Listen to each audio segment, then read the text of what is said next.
talking about an ecosystem perspective of DevOps and quality. So first off, what is an ecosystem? Okay. An ecosystem is a system of systems where all of them are benefited. Of course, what is a system? So a system is a whole whose essential components must work in cohesion for the entire system to work. So think, for example, about the human body. For you as a person to function properly, you have essential organs and non-essential organs. Essential organs are, for example, the brain, heart, liver, and so on. Those without which you don't function, you stop being. And non-essential components are those that, if they're not there, they're no big deal. So for example, if I lose an arm, I'm still me and I can still function. But, if you remove my brain, then that's an entirely different story. So all those essential components, those essential organs, have to work in the way that is adequate, not only to themselves individually, but to all of them as a set, for me to actually function properly as a living organism. So, for example, my heart and my lungs, they're working at a certain rate, which is not the same, obviously. And if I were to go jogging and then come back, when I come back, they will be operating at a different pace. But also, they will not necessarily be, linear. That means, for example, if my heart rate goes up 35%, that doesn't mean that my breathing is going to go up exactly 35%. It may be a little bit more or a little bit less. What is important is that it will be what is adequate for me to keep on functioning. So a system has that aspect. So obviously what is really important about the system is the interrelation those components have, those essential components have. In the case of an ecosystem, what we have is the next level up.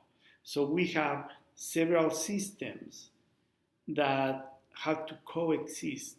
So the same way that the functions of the essential components of a system affect the entire system and vice versa, then so it happens between one system and another.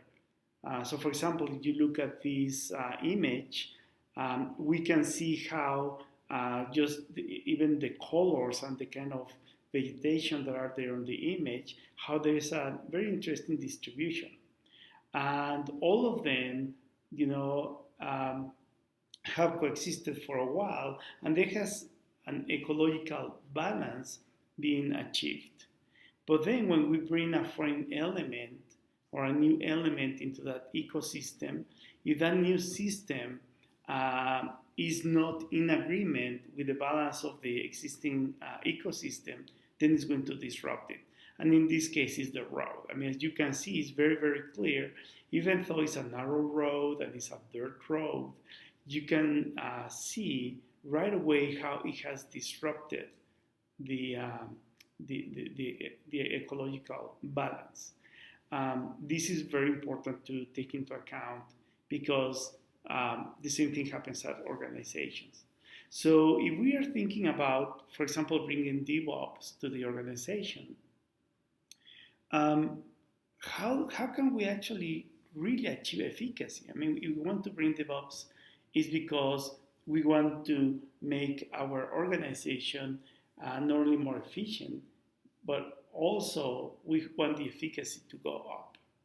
So that means that this introduction of DevOps into the organization has to fit in within that ecosystem.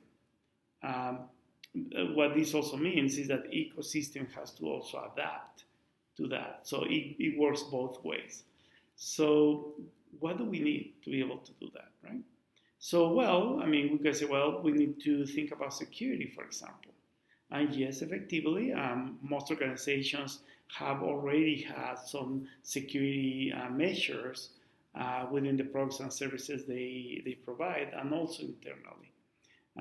So when we're talking about DevOps, we have to make sure that the implementation of DevOps also takes into consideration security.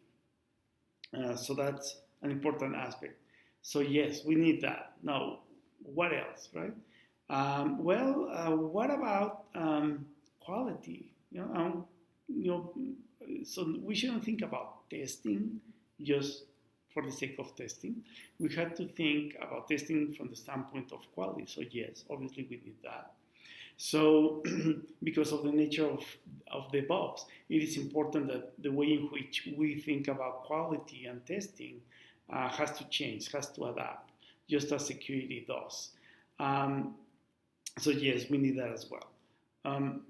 What else? Well, if DevOps is going to help us reduce the time to market, and DevSecOps is going to help us do that without compromising security, and DevTestOps is going to help us also achieve that with high quality. That's nice, but there is always the everlasting aspect that is ignored very frequently, which is, okay, we're really good at doing this, but that doesn't guarantee that what we're building is the right thing. And that's when the biz DevOps part comes. We had to consider the business side. We had to make sure that the activities that had to do with that discovery of the customer need, what the solution is going to be and so on, is actually done correctly and is done in a way that also speeds up time to market. And it has to be done in a way that allows us to ensure that what we are going to be building is the right thing. So that's the biz DevOps side of what I'm discussing.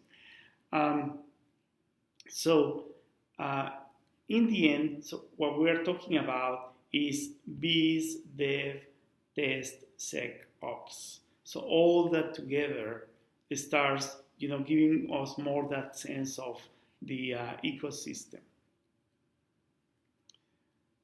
But the question now is, okay, that's pretty cool, I hope.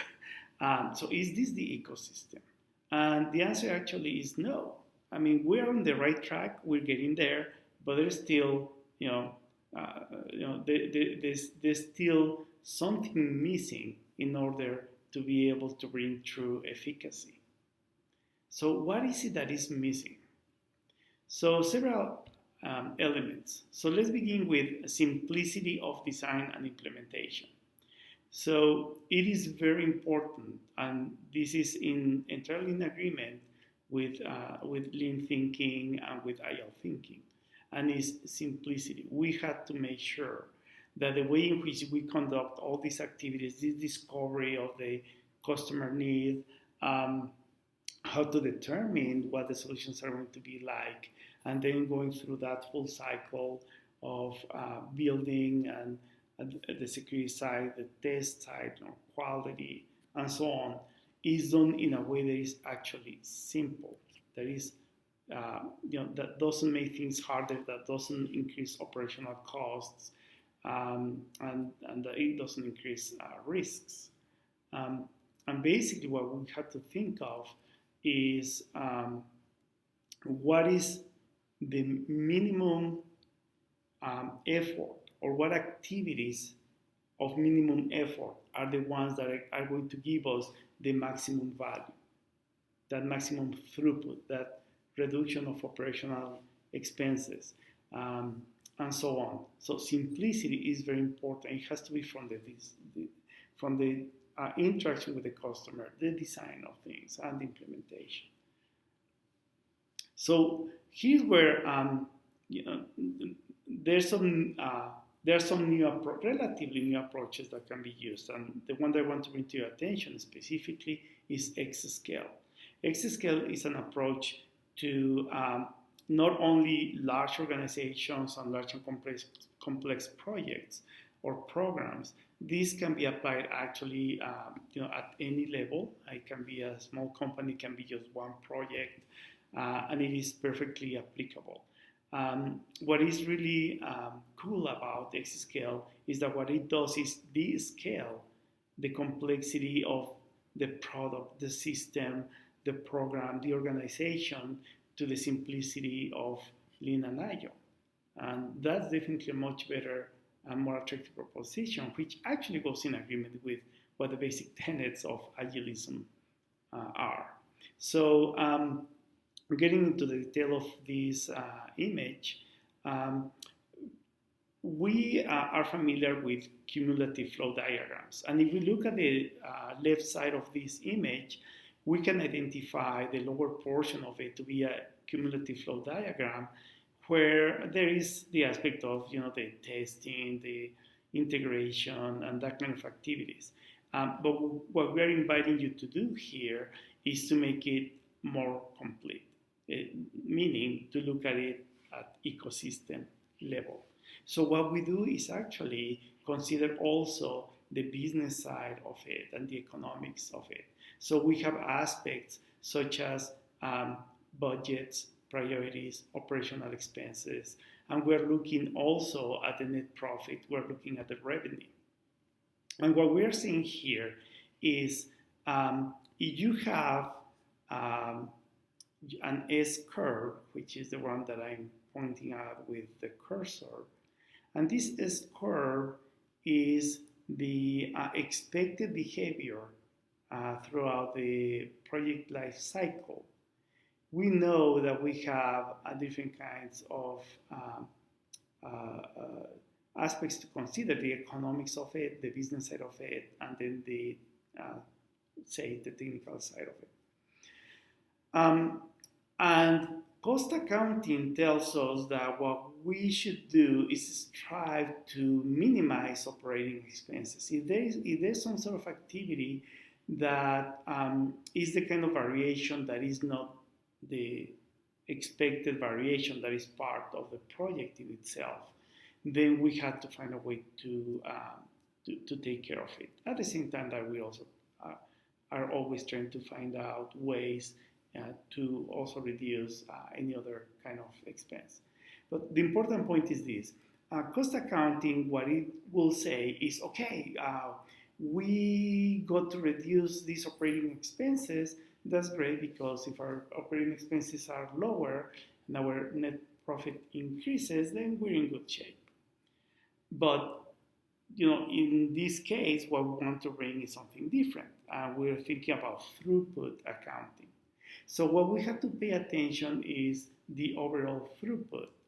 And the proposition here is, well, what if we do this?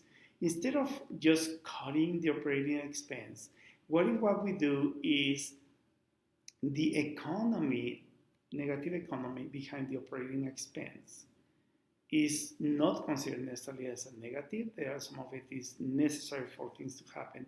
But also, if we manage to make a change such that operating expense got reduced, then that resource that we now have at hand, meaning those savings, we actually reinvest them into the system itself, such that our net profits increase.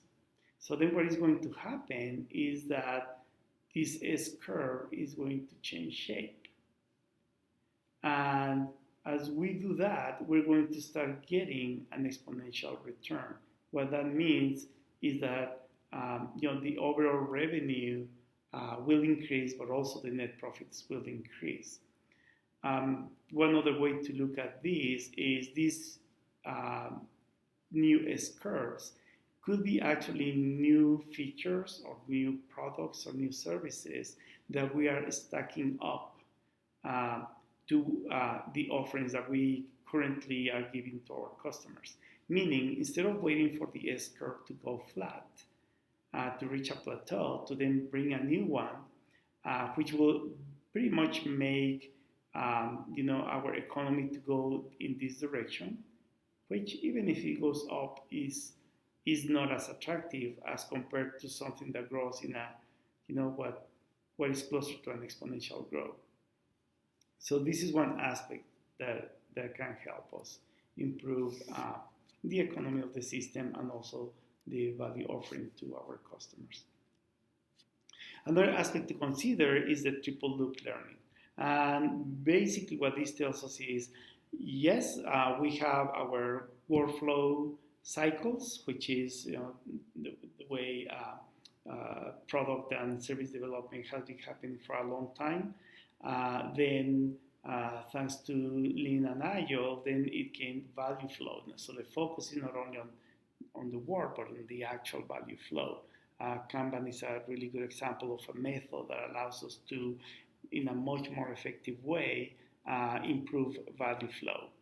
But if we look at all the different methods that are out there, none of them actually really, even though it is mentioned, but they don't necessarily really promote and they don't necessarily have as an integral part of the method itself, learning flow. And Xscale, what actually does is precisely that. It includes that, so that's why we call it triple loop learning.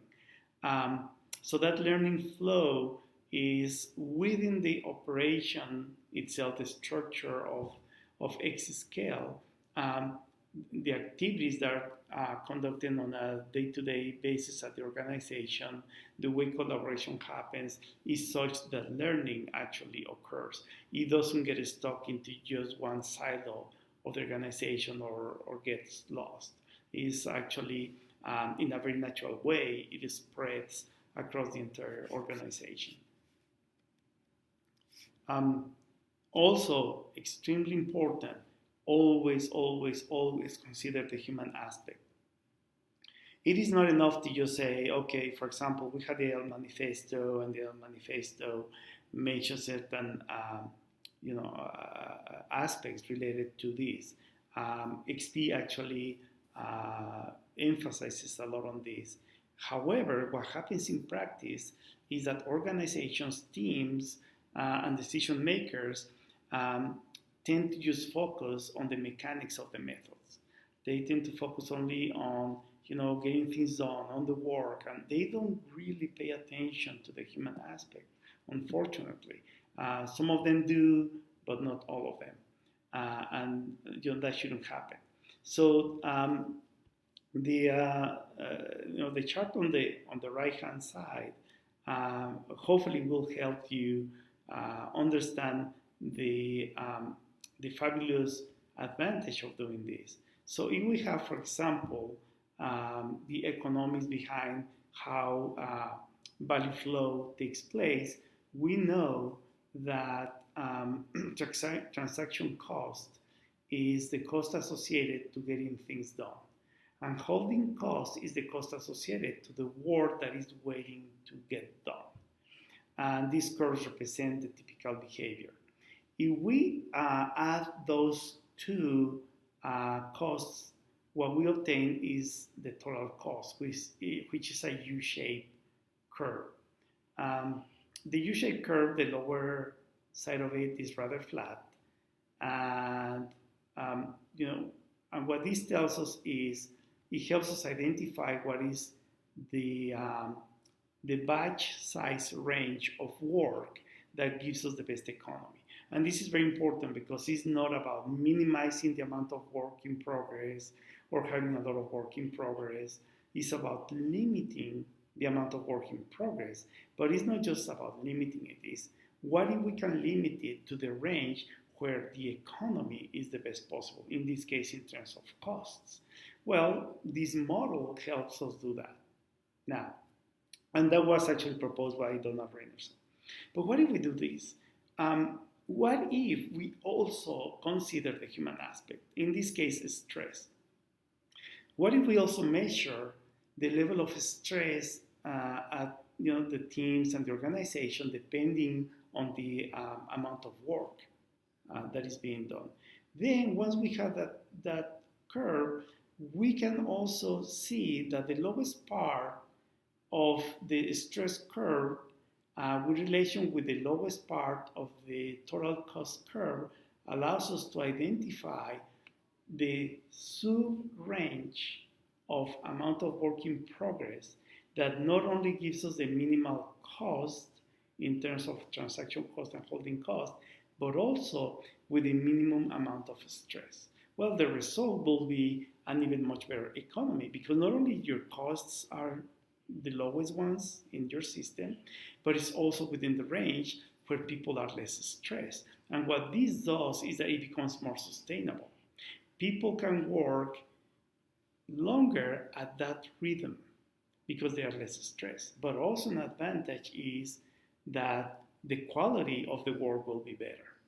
So you get good economy from the standpoint of costs, you get less stress, you get more sustainability, which allows you to create more product or service for longer periods of time, but also to have a better quality product or service delivered to your customers, which obviously is going to make your customers happier, and that is going to increase your business.